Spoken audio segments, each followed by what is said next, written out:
Period 5. I record each class today because each class's conversation is a little bit different. I take off my other shoe. I don't care. Why do you have a new cord? Because I have to charge it, because if not, it kills the battery. So I have a little battery pack that's on it too. Holy jeez. Today, let's see. One, we do get a chance to meet tomorrow. This will be the last class that meets tomorrow before we then get a chance to move on from there. As far as yearbooks go, I could care less as far as yearbooks until it starts becoming a distraction. As soon as it becomes a distraction, then that's when I'll get involved. As soon as Michael tries to hand that yearbook off to somebody, it becomes mine until the end of the day. Because I already had to charge him points for wasting my tissue, because it was not nearly as sneaky as he thought it was. It's the best thing ever, isn't it? Waste your tissue. Nah, no. So with today, if you've had Mrs. Butz's class, her conversation is probably somewhat similar to mine, because I told her what I talk about at the end of the year, and I think she was deciding to do something along those same lines. Oh no! Hang on a second. One, the things I put up behind me is just going to be a couple of quotes, although I do have the pictures of me from junior high, because I had told you guys things about Mark and Mike, who were the friends that I lost because of like the paths that we chose. The guy next to me was my best friend growing up, who is also now a teacher over at HSE Junior High. The girl at the end was the girl I had a crush on when I was in junior high. Is that when you cried? And so with that one, it was just giving you guys a chance to sort of see past me. Hi, Mr. Ogle. Mr. Brown was my 8th grade science teacher. Was he? Wow. Yeah. So my best friend growing up was Mr. Ogle's teacher when he was in 8th grade, which is, what a small world, isn't it? Yeah, there's stories I could tell you about him and I growing up that are quite interesting. Aww. Somebody cried? Why would you ask us? What do you So- ask? Why not answer that? Because it's called ignoring you. It's like paying attention, but different. It's what I do to Michael all the time. Now it's aimed at you. Bro, these 3 girls have the same last name, bro. Really? Where? Possible. I paid for it. Can I check my mom's text? Alright, continuing from there. Again, tried to tell you, as it becomes a distraction, I take it. It's a distraction. Just don't pay attention. Yeah. Hi, Hi, James. Check my mom's text. Quickly. That's a distraction right there. His mom's a distraction. You left that after? So, end of year. My whole year is kind of aimed at today, and the conversation I was getting ready to go into with you guys. With this one is why I tell you the stories the 3 days leading up to this one, is to earn your trust for the conversation I want to have with you guys today. The idea being, I try to open up what's happened to me in the past so that you understand where I come from and what made me who I am.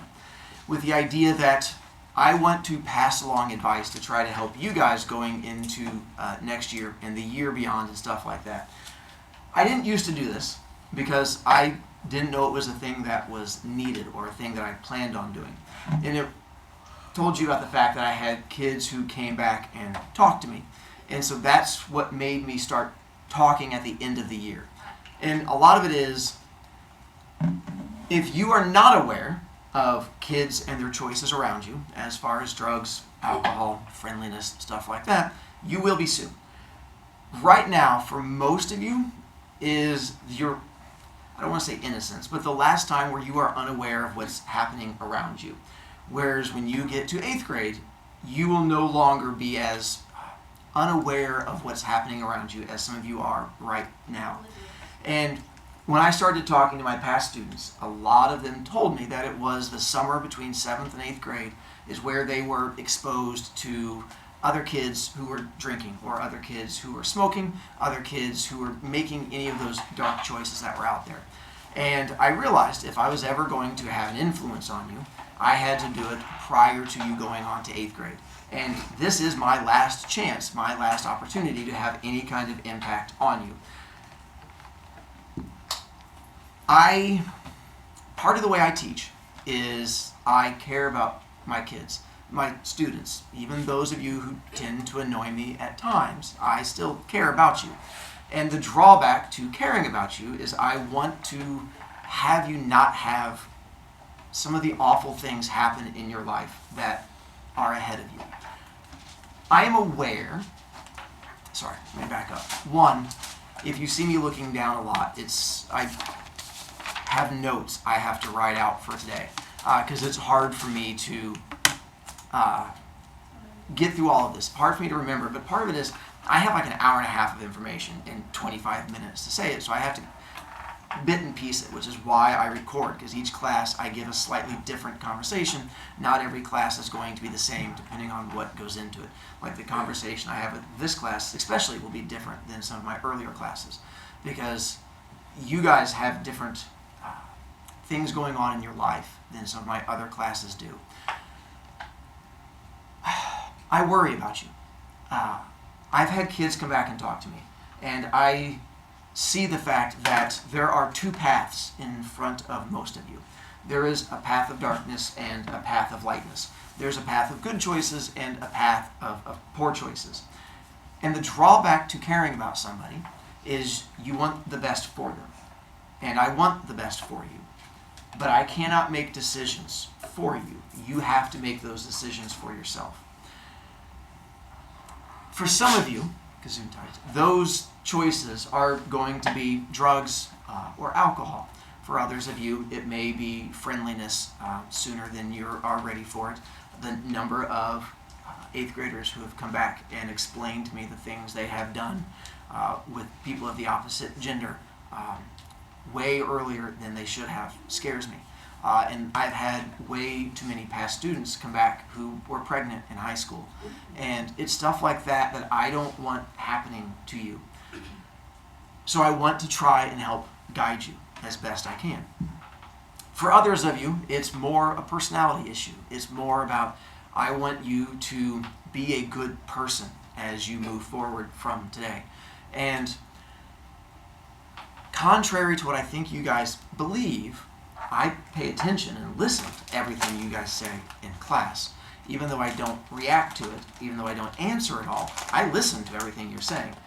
I know, and you can go ahead and open, that's fine, I can talk over it. I know way more about what's going on in my students' lives than I ever thought I would. Either from listening or from kids coming back and talking to me, and the number of 7th graders I have come back and who talk to me and let me know what's going on in their lives and things 8th graders tell me. I know you guys have horrible things that are happening in your home lives. I know you guys come from trauma. When you are young, when you are a kid and you have trauma in your life, it impacts you. I know that because I had trauma in my life. For me, my trauma growing up was one, my parents divorced when I was 4, and then my dad left me and abandoned me and never came back. And I've not seen him in 40 some years. And I've not seen my real dad. My mom got married to my stepdad, and then they were together until they got divorced when I was 16.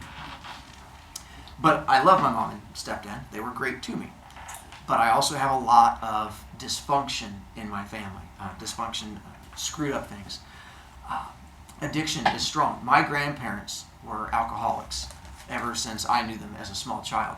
You couldn't go around my grandparents after 5 or 6 o'clock in the evening because they were drunk and they would yell and do awful things. My uncle was in and out of jail for cocaine and drugs and alcohol and things that he was doing. I was abused as a child from about the time I was 6 until I was past junior high from an outside family member. I've had things happen in my life, and I understand when kids come back and talk about trauma. And I want to bump you towards the path of light. For some of you, these two paths are not equal. They are not the same width. For some of you, your path of goodness is very wide, and your path of darkness is very narrow, and I don't worry about you as much. There is a chance that something will happen to put you on the path of darkness, but I think you're okay, and I think your light path is very wide. But I have others of you in here whose paths are equal in width, and I don't know which direction you're going to go. I don't know if you're going to be the kid that comes back to tell me that you dropped out in high school. If you're the girl that comes back to tell me that you're pregnant as a freshman. I don't know if you're the kid that's going to come back and tell me about you getting arrested for drugs. Or if you're the kid that comes back and is a camp becomes a counselor for me, and I get to brag about how you were in junior high and how you changed. I don't know which path is in front of you. For others of you, your dark path is very, very wide, and your light path is very narrow. And it is for you I worry the most, because some of you have already experienced a lot of trauma in your life, and you've experienced a lot of pain. And because of that, every bit of trauma and pain you experience makes that dark path that much wider. And the dark path is easier. The dark path is one that a lot of people go towards. I know adults tell you drugs and alcohol are bad, but you also have to understand people drink, kids drink, and kids do drugs for a reason. Because they work. They do what they're supposed to do. They get rid of your pain. If they did not get rid of your pain, it wouldn't be a thing that kids turn towards. And that's my worry for some of you, is that your trauma and pain is strong enough that you will turn in that direction. So what I want to do is try to help guide you and tell you what I have learned and what shaped me and made me who I am, so that you understand where I came from. It's why I told you about the 3 worst moments of my life, the 3 times that I got arrested that I never thought I would tell another human about. Because I wanted you to understand that you can have pain and darkness in your life, and you don't have to go down that path. That you can choose the path that you are wanting to go down.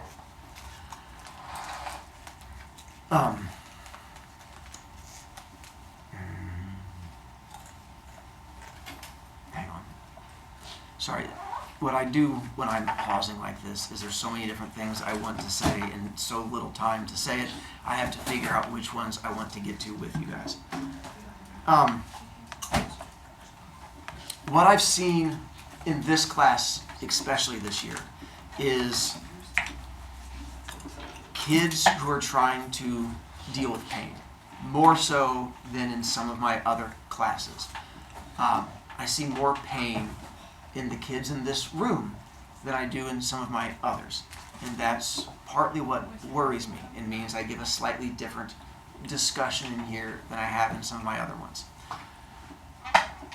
I don't know who today's conversation is aimed at. I used to think I could look around a room when I was teaching and know which kids had good home lives and which kids had bad home lives, which kids had parents that yelled at them, which kids dealt with abuse, and which kids didn't.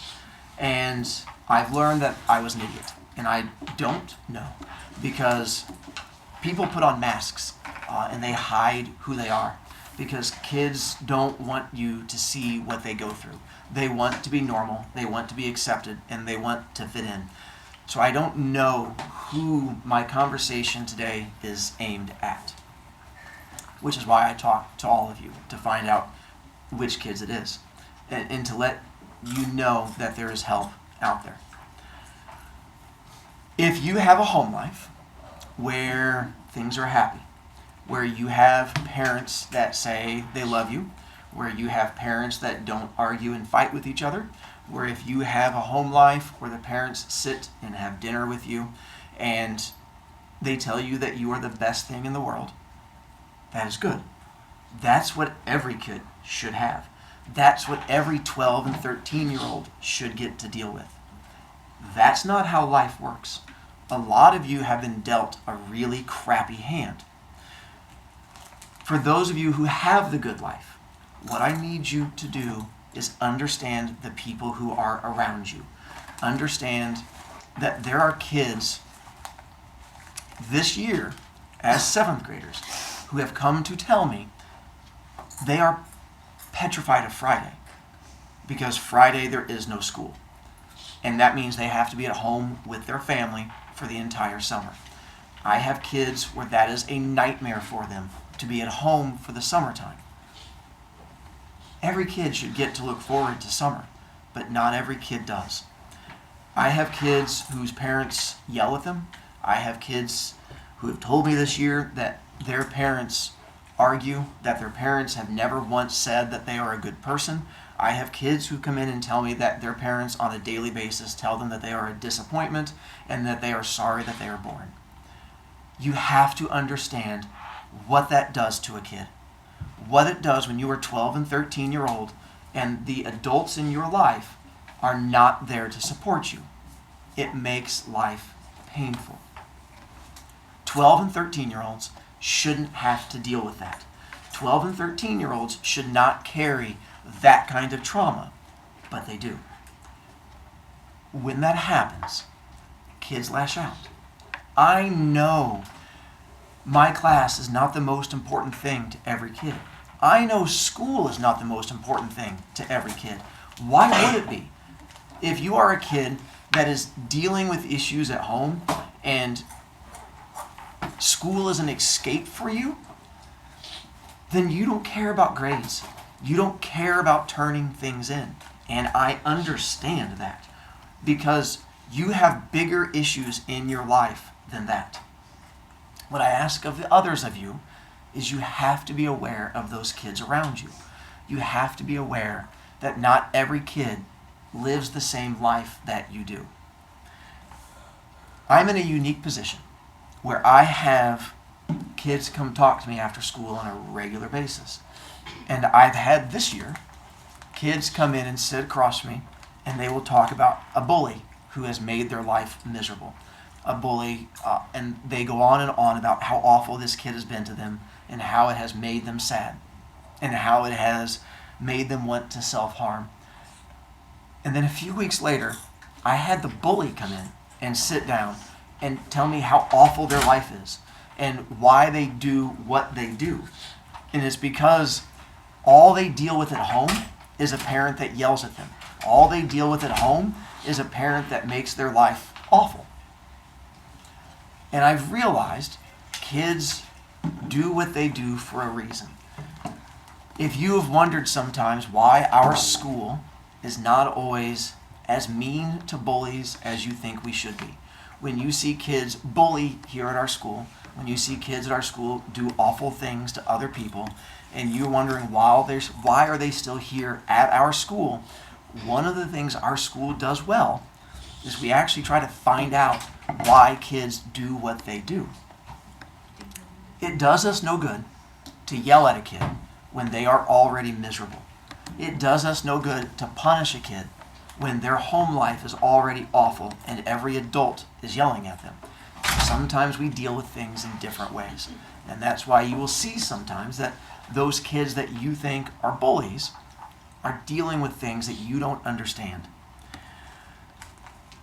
One of the toughest things I've had to learn as a human, one of the toughest things I've had to embrace as a teacher is the people who need your love the most, the people who need your kindness the most, are the ones who deserve it the least. The ones who make you the most frustrated, the ones who make you the most angry, are the ones who need your kindness more than anybody. It's easy to be nice to nice people. It is not easy to be nice to people who are awful to you. What I ask of you is to be nice to those people who don't deserve it. You guys have been in my class all year. You've seen how I interact with people. You've seen how I teach. I joke that I don't have emotions. I joke that I don't care about kids. But I'm pretty sure most of you by now have figured out that that's not true. I care about kids, and I absolutely have emotions. But I choose how to react to things. We can't control what happens to us in life. You can't control who your parents are. You can't control what your parents do. You can't control how they treat you. You can't control anxiety. You can't control cancer, sickness, all of these things that are going to happen to you or to the people in your family. You can't control that. You can control how you choose to react to it. You can choose how you let this shape you. I've had awful things happen to me in my life. I could have let it break me or make me stronger.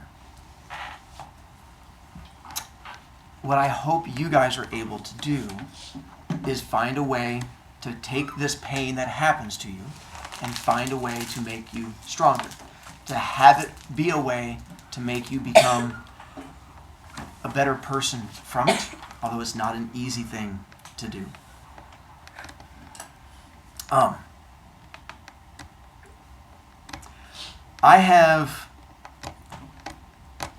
Let me go a different direction again. Discipline is good.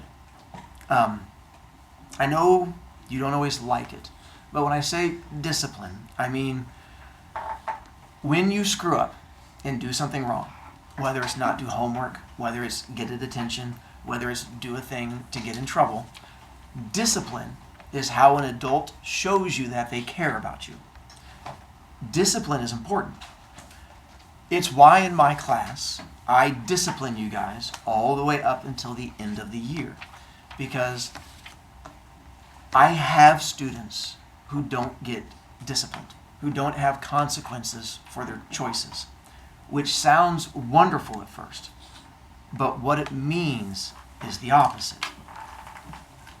If you don't have an adult that is telling you when you do something wrong that it is bad, that's not good.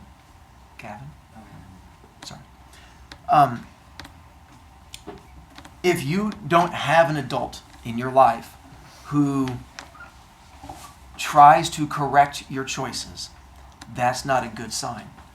And what I worry about for some of you is next year, you won't have an adult in your life who holds you responsible for your choices.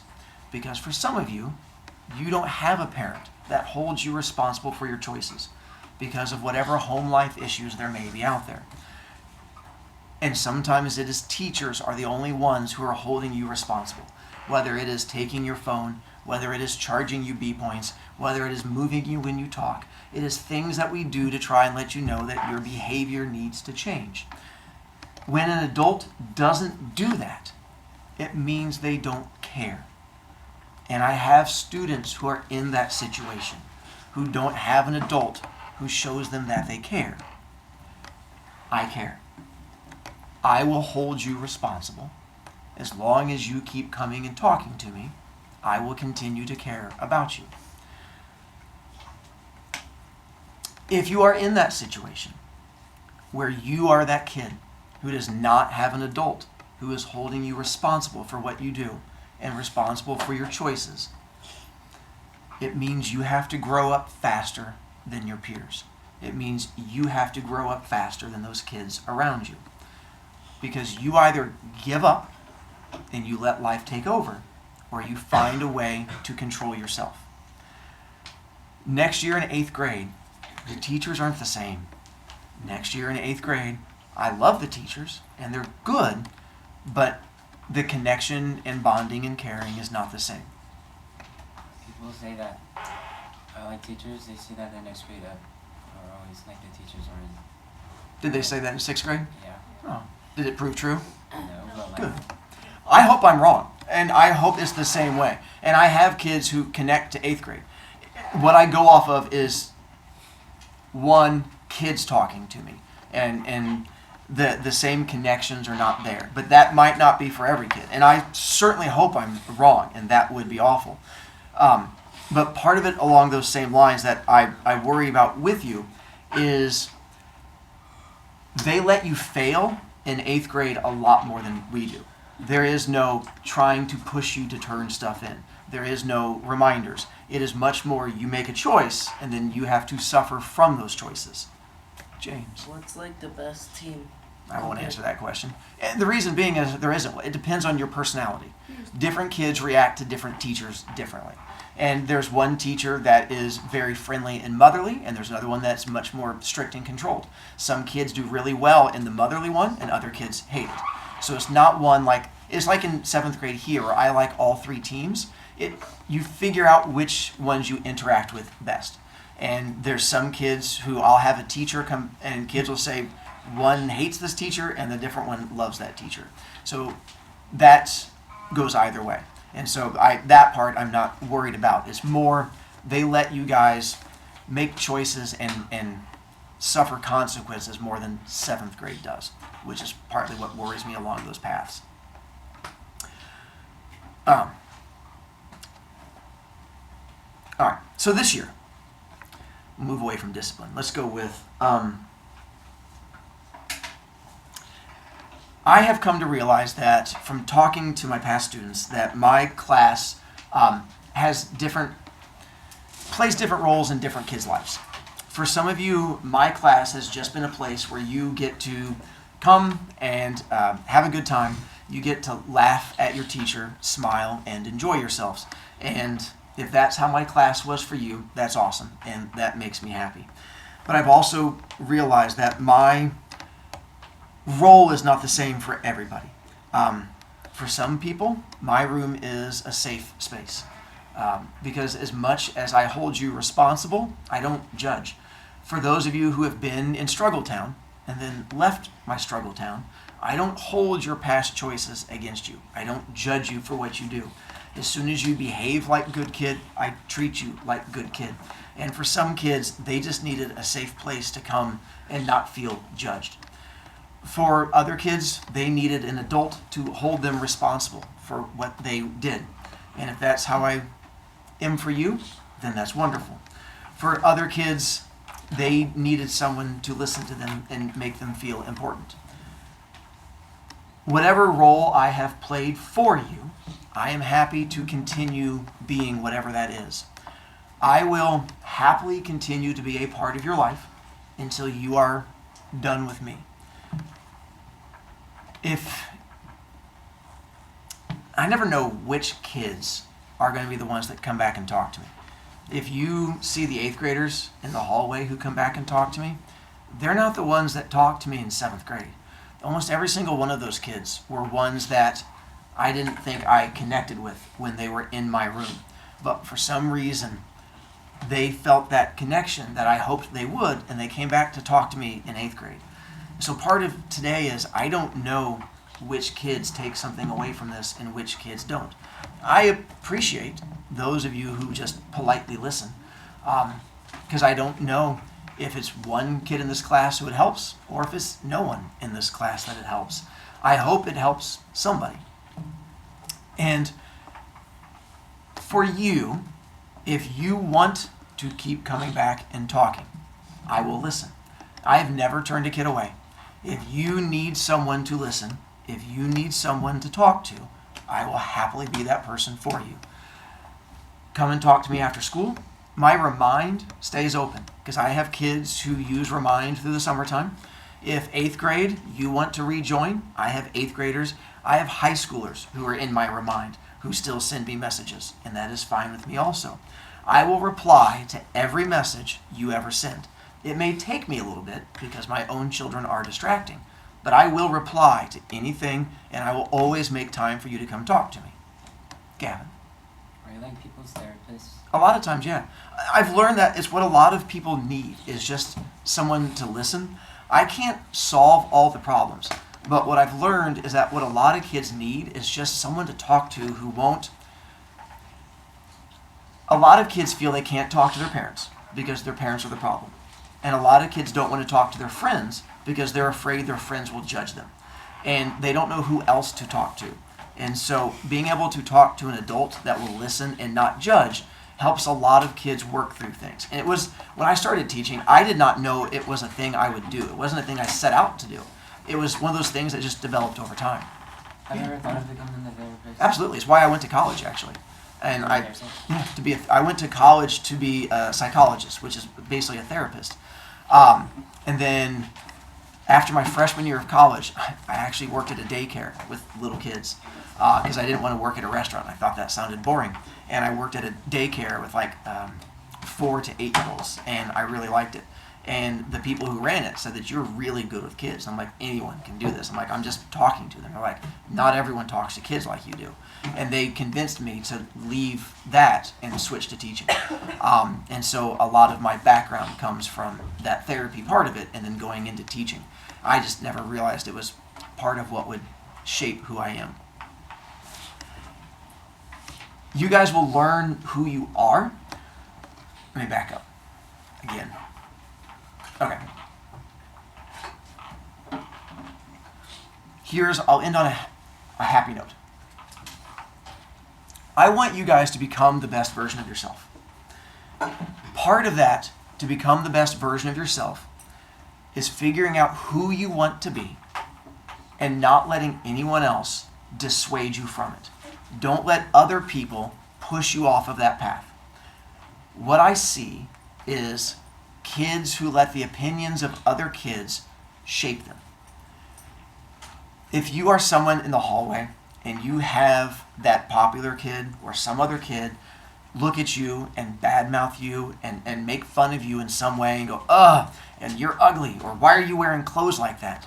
Here's my question to you. Why do you care? Why do you care what that popular kid says? Because they're popular? Okay. Why does that give their opinion weight? I have painted toenails. I have different colored hair. I wear what I want. I act how I want. Do I get made fun of by other teachers? Absolutely. Do I get made fun of by kids? Absolutely. I don't care. At some point in your life, you have to reach a point where you decide who you want to be and stop letting other people shape who you are.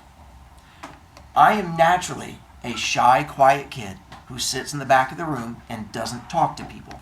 I don't like being the center of attention, but I do it because I think it makes me a better teacher. If I had my way, I would be quiet, sitting in the back, and never interacting with people. But that wouldn't be a very good teacher, and it wouldn't help. So I push myself to step outside of those boundaries. So that's what I ask of you guys. Why are you not becoming the version of yourself that you want to be? Why are you worrying what some other kid at our school says about you? Why do you care about someone who posts something about you online? Why do you give their opinion more weight than your friends? What I ask of you now is figure out who is important to you. Who are your friends? Who is it you care about? And let them be the ones who shape you.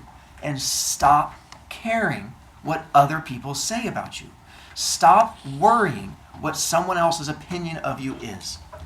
Have an opinion of yourself and be happy with who you are. Once you are happy with who you are, no one else can hurt you. Take that into 8th grade. Take that into next year. Perfect.